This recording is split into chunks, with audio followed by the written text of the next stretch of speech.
Hey y'all, it's Anzia Dion and I'm back with video 4. In this video, I will be showing you how to customize your unit. The way that you customize your unit is 1, by plucking your lace to make it look natural as a hairline can look.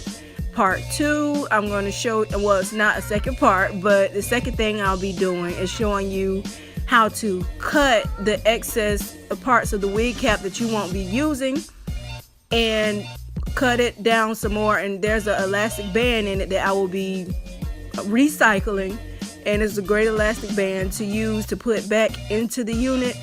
And I will also be showing you how to sew that band down, and then after that I'm going to show you a different way of hiding your knots. Instead of bleaching them, I'm going to show you how to use your foundation that is in your skin tone to hide your knots. Stay tuned. Blended together to achieve a new dimension and sound impossible to obtain in a monaural recording. So one thing you will see me do throughout the process of plucking this frontal is I use water to keep the hair slicked back, and I also use clips to pin the hair back instead of putting it in a ponytail.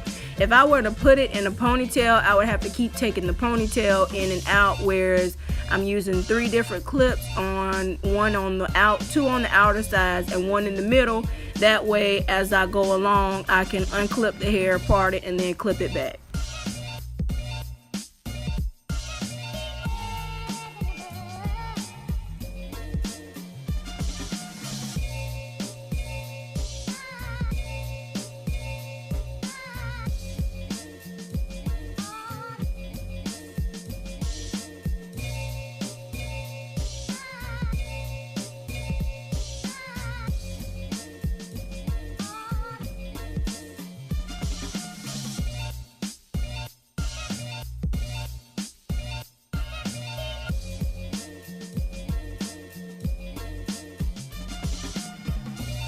This rat tail comb is one of my favorite combs to use when I am plucking the hairline on the units because of the sharp middle point. I got my tweezers from TJ Maxx. They are, I believe, $2.99. If even that, you do not have to go out and spend a lot of money on tweezers. These work just fine for me.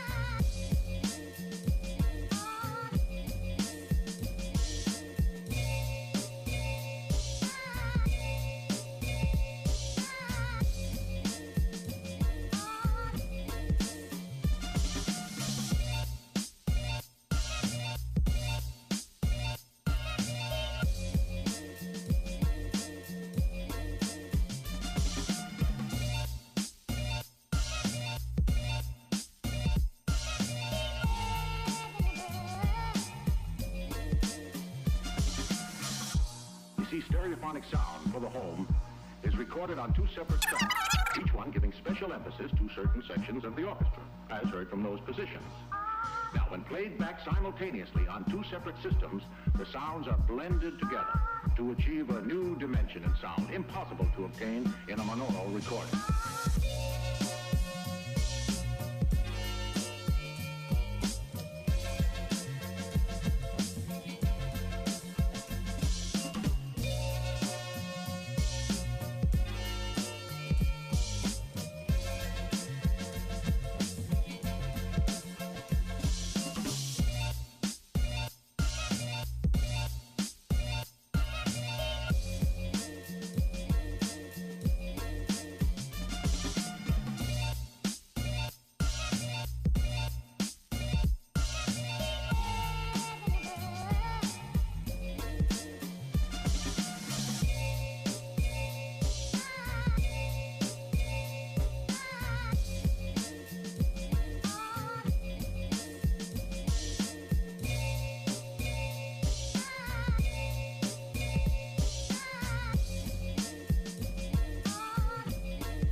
And here's how the plucking turned out, and one of those parts is a bit spaced out, but it should be fine. Part 2, cutting the cap. Well, so after you sew lace on, there's always this part under your wig cap that is useless, but not this time. There's actually a part that you will be able to use to make the wig. So that means not much is being wasted. At this point, I began cutting the cap.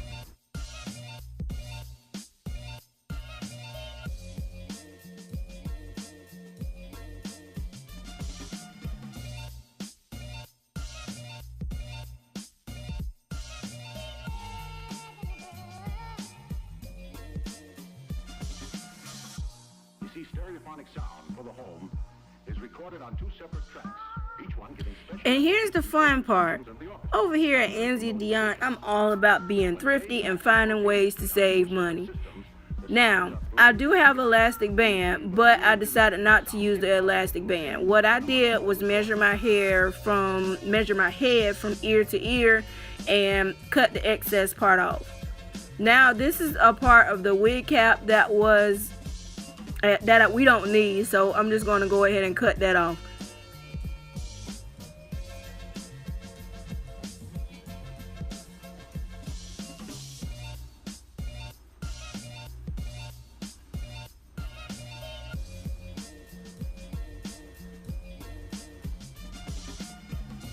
And look, you have the perfect elastic band. It was already elastic band, it was just sewn on the inside of a cap. So now I sew it down on the first side. I kind of tilt it at an angle because I don't want it to go around the bottom of my head, kind of towards the middle. So once again, the same sewing method, securing it 3 times and then sew and then secure on the other side. As much as I would like to take the credit for this idea of recycling the elastic band from the wig cap, I have to give credit where credit is due. This idea came from Tierra Monet. She is also here on YouTube.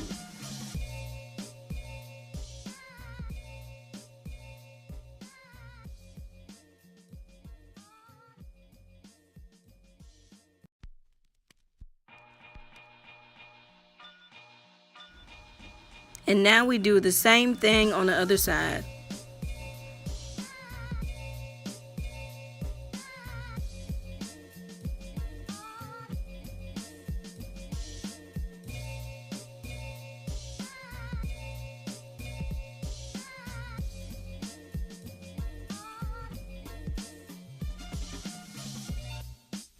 Now for the part that I didn't originally intend to include in this video, and that is the watercolor method.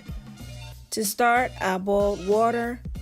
As you can see at this point, 1 pitcher or 1 kettle full is not enough, so I had to boil 3 kettles to have enough water. I am using cotton candy Adora color and whisking it together because I found that if I try to use any other method to stir it, there was chunks of color on the inside, and I didn't like that effect because it might come out and your color might not take as well on the hair.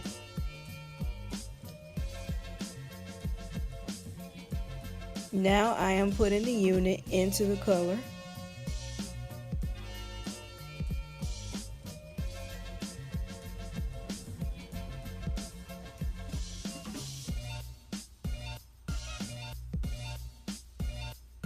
And squirting a little bit on top.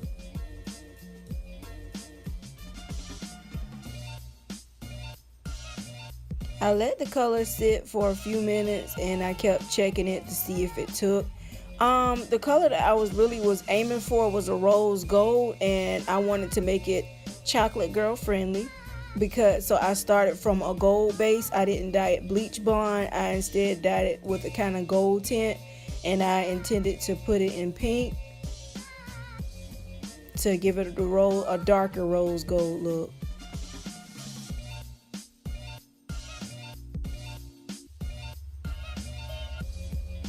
After letting it sit for a while, I finally took it out, and here's how the color turned out.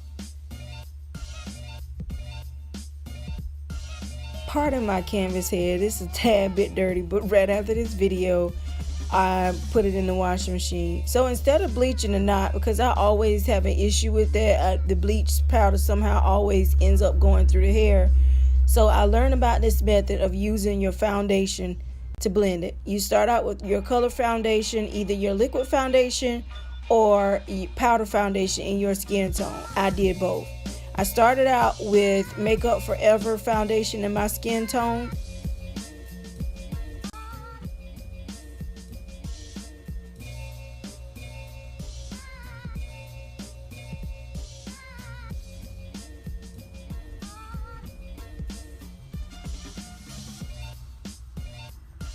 And sealed it in with Black Radiance powder, also in my skin tone.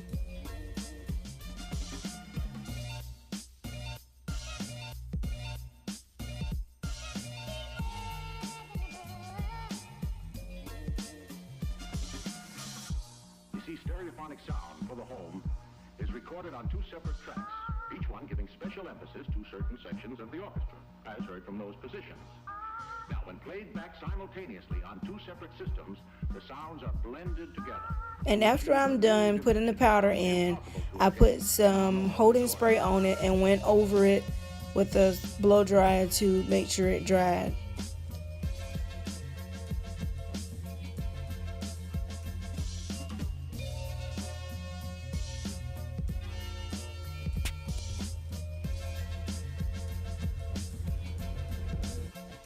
And this is how it turned out.